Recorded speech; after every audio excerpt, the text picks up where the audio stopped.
बिस्मिल्लाहिर्रहमानिर्रहीम। अस्सलाम वालेकुम व्यूवर्स, क्या हाल है? उम्मीद आप सब खैरियत से होंगे। This is me Umar Hayat. Welcome to my channel education plus general info. आज हम पढ़ेंगे जी फिजिक्स 10 के चैप्टर नंबर 13 इलेक्ट्रोस्टैटिक्स के न्यूमेरिकल। जी स्टूडेंट, तो हमारे पास ये पहला न्यूमेरिकल है चैप्टर नंबर 13 का। The charge of how many negative charge particle would be equal to 100 microcoulomb. Assume charge on the one negative charge particle is 1.6 multiply 10 raised to power minus 19 coulomb. तो इस सवाल में ये कहा जा रहा है कि एक जो पार्टिकल है उसके ऊपर चार्ज वो ये है। तो टोटल चार्ज हमें चाहिए 100 माइक्रोकूलम। इस तरह के कितने पार्टिकल्स को इकट्ठा किया जाए तो वो 100 माइक्रोकूलम के बराबर हो। तो सबसे पहले जो गिवन इन्फॉर्मेशन हम उसको लिख लेते हैं। कैपिटल क्यू हमारे पास है 100 माइक्रोकूलम। 100 वैसे माइक्रो को हम 10 की पावर माइनस 6 लिखेंगे, कॉलम भी वैसे ही आ गया।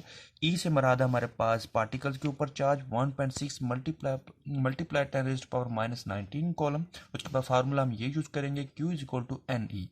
तो इसमें हमारे पास क्यू जो है ये टोटल चार्ज है, एन हमारे पास नंबर ऑफ पार्टिकल्स हैं और ई हमारे पास ईच पार्टिकल के ऊपर जो चार्ज है। तो जिसको हमने फाइंड करना होता है हम उसको एक साइड पे ले आएंगे, जो चीज़ें हमें नाउन है हम उसको एक साइड पे इकट्ठा कर लेंगे। एन हमने क्योंकि फाइंड करना है तो हम इसको अलहदा कर लेते हैं, ई दूसरी तरफ जाके डिवाइड हो जाएगा, N is equal to Q over E. उसके बाद हमारे पास Q की वैल्यू हमें मालूम है, E की वैल्यू भी हमें मालूम है। Q की वैल्यू हमारे पास 100 multiply 10 raised to power minus 6 over 1.6 multiply 10 raised to power minus 19। जो 10 की पावर है इसको वैल्यूज को हम इकट्ठा कर लेते हैं। ये 100 को भी 10 की पावर में ले जाते हैं, जो ये आ जाएगा हमारे पास 1 मल्टीप्लाई 10 रेज़्ड टू पावर 2। ठीक है, ये इस तरह आ जाएगा अगर हम इसको 10 की पावर में ले जाएंगे। तो हमारे पास ये वैल्यू बनेगी जी, ये अगर 10 की पावर 2, ये 10 की पावर माइनस 6, ये माइनस 19 जो 10 की पावर है ये ऊपर जाके पॉजिटिव 19 हो गया। यहाँ पे सिर्फ 1 बचा था, 1 डिवाइडेड बाय 1.6। तो हम सारी वैल्यूज को अगर हम सॉल्व करते हैं तो हमारे पास आ जाएगा 10 की पावर 15। उसके बाद अगर हम इसको 1 ओवर डिवाइडेड बाय 1.6 करें तो 0.625 आ जाएगा। इसको हम स्टैंडर्ड फॉर्म में कन्वर्ट करें तो एक अहम हिस्से के बाद हमने इशारिया लगाना होता है स्टैंडर्ड फॉर्म बनाने के लिए। तो ये हमारे पास अहम हिस्सा है। इसके बाद अगर हम इशारिया लगाएं तो इशारिया एक हिस्सा इधर आया तो इसमें से 10 की पावर हमारे पास -1 आएगी। तो 10 की पावर -1 और 10 की पावर 15, इसको जब हम सॉल्व करेंगे तो शॉर्टकट मैंने थोड़ा सा कर दिया, 6.25 मल्टीप्लाई 10 इज टू पावर 15 -1। ये -1 जो था इसमें से 10 की पावर -1 और जो 10 की पावर 15 जब माइनस करेंगे तो हमारे पास 14। तो ये हमारे पास आंसर आ जाएगा जी 6.25 मल्टीप्लाई 10 रेज़्ड टू पावर 14। अच्छा, तो स्टूडेंट ये हमारे पास दूसरा न्यूमेरिकल है 13.2।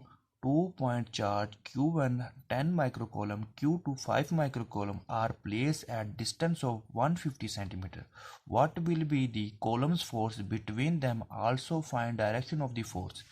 वो इस क्वेश्चन में पूछना ये चाह रहा है कि दो चार्ज हैं Q1 और Q2 जो कि 150 सेंटीमीटर के डिस्टेंस पे पड़े हुए हैं। इन दोनों के दरमियान जो फोर्स है वो कितनी होगी और उस फोर्स की डायरेक्शन क्या होगी। तो सबसे पहले जो इन्फॉर्मेशन हमें गिवन है हम वो लिख लेते हैं।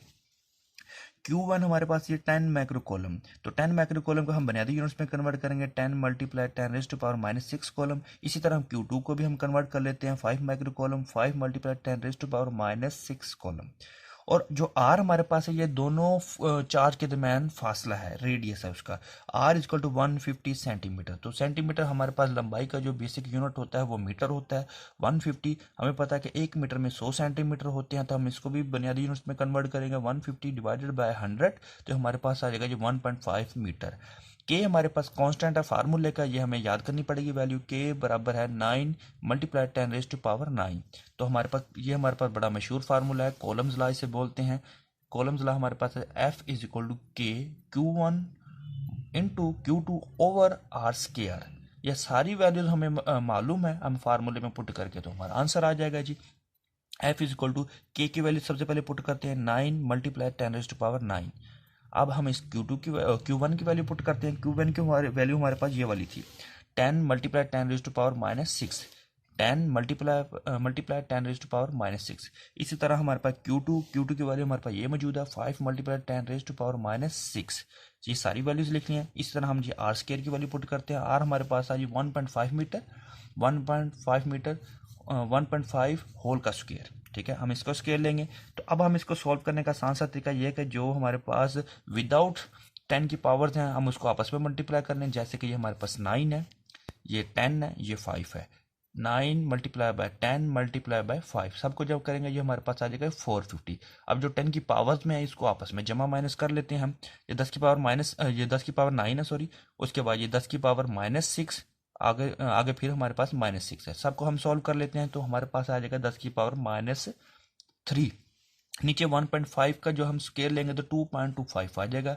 अब हम बाकी इसको कैलकुलेटर पे सॉल्व कर लें तो 450 डिवाइडेड बाय 2.25 तो हमारे पास आ जाएगा 200 मल्टीप्लाई 10⁻⁻3, ये हमारे पास फोर्स आ गई। ठीक है, अब हम इसको जो -3 को अगर हम खत्म करना चाहें सिर्फ न्यूटन में वैल्यू लेके आए तो हमारे पास फोर्स आ जाएगा जी F = 0.2 न्यूटन। ये 2 जीरो इसके उड़ गए हैं क्योंकि जब -3 को हमने खत्म कर दिया तो ये जो पॉइंट इधर था वो पॉइंट इधर आ गया, तो आंसर हमारे पास आया जी F = 0.2 न्यूटन। ये फोर्स क्योंकि न्यूटन में होती है तो हमने न्यूटन लगा दिया, ये हमारे पास फोर्स है। दूसरा उसने पूछा था कि दोनों में डायरेक्शन क्या होगी। डायरेक्शन इसमें डायरेक्शन ऑफ रिपल्शन, क्योंकि जब दोनों सेम चार्ज थे तो जाहिर बात है इसमें रिपल्शन होगी, यानी कि दफा की फोर्स होगी।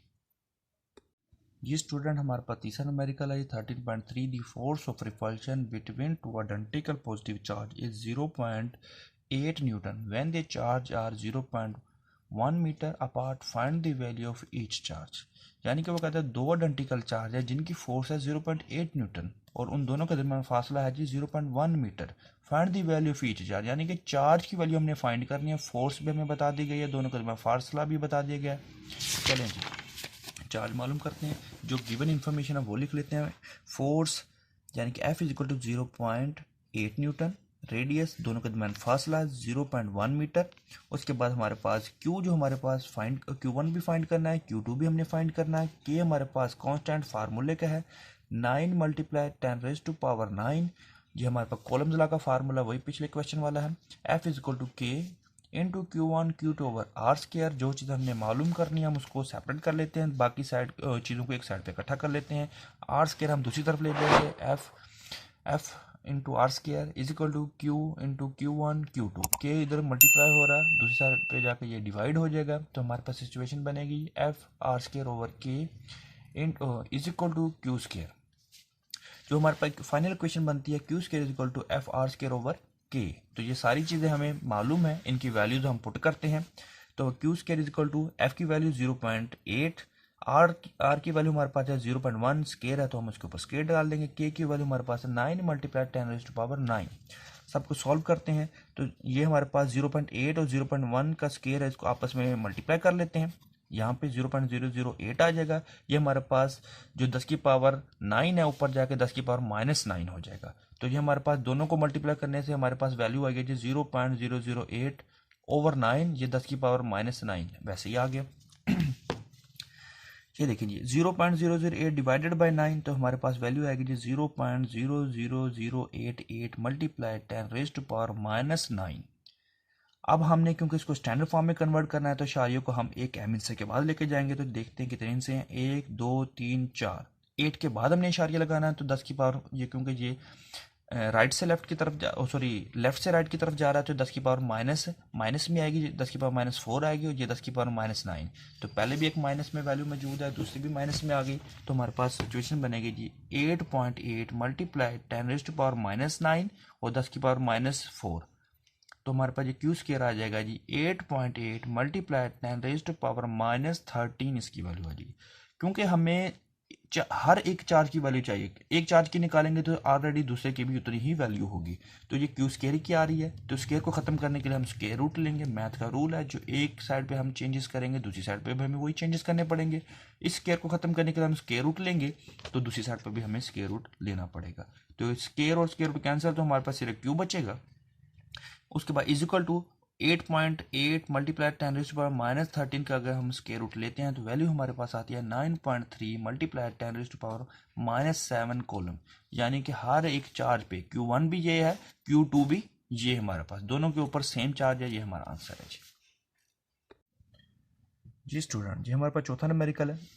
The two charges repel each other with a force of 0.1 Newton when they are 5 centimetre apart। वो कहता है दो चार्ज हैं जो सेम वैल्यू के हैं, वो 5 सेंटीमीटर के फासले पर पड़े हुए हैं और उनके दरमियान जो फोर्स है 0.1 न्यूटन की है और दफ़ा की फोर्स है। Find the force between the same charges when they are 2 centimetre पार। वो कहता है यही दो सेम चार्जेस अगर 2 सेंटीमीटर के फासले पर रखे जाएंगे तो उस वक्त इनके दिमाग कितनी फोर्स होगी। तो हम जो इंफॉर्मेशन गिवन है वो लिख लेते हैं। F is equal to 0.1 newton, Q1 Q2 हमें मालूम नहीं है इस क्वेश्चन में। आर हमारे पास 5 सेंटीमीटर है, सेंटीमीटर को हम बुनियादी यूनिट्स मीटर में कन्वर्ट करते हैं तो 5 डिवाइडेड बाय 100 0.05 मीटर आ गया। आर की वैल्यू हमारे पास बनेगी 0.05 मीटर। के हमारे पास कांस्टेंट होता है फार्मूले का, K is equal to 9 multiply 10⁻⁹। Coulomb's law हमारे पास है जी F is equal to K Q1 Q2 over R square. जो चीज़ें हमें मालूम है उसको एक तरफ रहने दें, जिसको हमने फाइंड करना है उसको एक साइड पे लिया है। तो हमने Q1 Q2 हमें मालूम नहीं है तो हम इसको एक साइड पे रहने देते हैं, जो चीज़ें मालूम है उसको एक तरफ ले जाते हैं। आर स्क्वायर हमको एफ के साथ मल्टीप्लाई करते हैं, एफ आर स्क्वायर, ये के मल्टीप्लाई हो रहा है तो दूसरी साइड पे जाकर ये डिवाइड हो जाएगा। एफ आर स्क्वायर ओवर के बराबर है Q1 Q2 के। Q1 Q2 is equal to F R square over K. ये सारी चीज़ें जो हमें मालूम है वैल्यूज पुट करते हैं इनकी। एफ की वैल्यू है जी 0.1, आर की वैल्यू है जी 0.05 होल का स्क्वायर, के की वैल्यू है जी 9 मल्टीप्लाई 10⁻⁹। तो हमारे पास ये Q1 Q2 की वैल्यू आ गई। इसको मजीद भी हम सिंप्लीफाई कर सकते हैं लेकिन ऐसे ही छोड़ दें तो आगे हमें सिंप्लीफिकेशन में आसानी होगी। तो ये Q1 Q2 की वैल्यू आ गई। तो हम कॉलम्स लॉ को अगेन इस्तेमाल करेंगे। तो हम Q1 Q2 की वैल्यू हमें मालूम हो चुकी है, ये पुट करेंगे और जो फासला 5 सेंटीमीटर था हम उसको अब 2 सेंटीमीटर पुट करेंगे। तो इस सेंटीमीटर को भी हम मीटर में कन्वर्ट कर लेते हैं, 0.02 मीटर आ जाएगा। 100 पे डिवाइड करेंगे। कॉलम्स ला हमारे पास है जी F is equal to K Q1 Q2 over R square. ये एफ है जी, F is equal to Q1 Q2 के ओवर आर स्क्वायर। तो के को हम दूसरी इस तरफ कर लेते हैं, Q1 Q2 इस तरफ कर लेते हैं ओवर आर स्क्वायर। ये दोनों आपस में मल्टीप्लाई हो रहे थे, दोनों की पोजीशनें तब्दील करने से वैल्यू पे कोई फर्क नहीं पड़ेगा। तो Q1 Q2 की वैल्यू जो हम पीछे फाइंड कर चुके हैं ये वाली, ये Q1 Q2 ये वाली, ये वैल्यू हम पुट करते हैं यहाँ पे 0.1 मल्टीप्लाई 0.05 का स्क्वायर ओवर 9 मल्टीप्लाई 10⁻⁹। तो के की वैल्यू हमारे पास मालूम है 9 मल्टीप्लाई 10⁻⁹। आर की वैल्यू हमारे पास 0.02, पहले हमने 5 सेंटीमीटर पुट की थी, अब हम 0.02 पुट करके देख रहे हैं कि अब कितनी फोर्स होगी।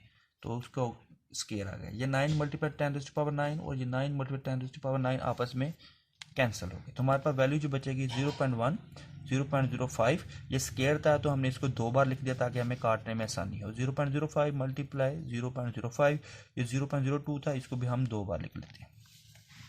अब ऊपर वाली वैल्यू को सबको ज़रब दे दें, कैलकुलेटर पे कर लें चाहे हाथ से कर लें। तो सबको हमने ज़रब दिया तो हमारे पास आंसर है 0.0025 ओवर इसको भी ज़रब दिया तो 0.004 आ गया।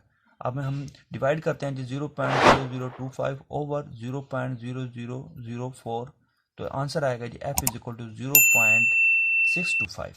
यानी कि जो दोनों के दरमियान अगर 2 सेंटीमीटर का फासला रखेंगे तो उस वक्त जो इन दोनों के दरमियान जो फोर्स होगी वो आएगी जी 0.625। ये हमारा आंसर है।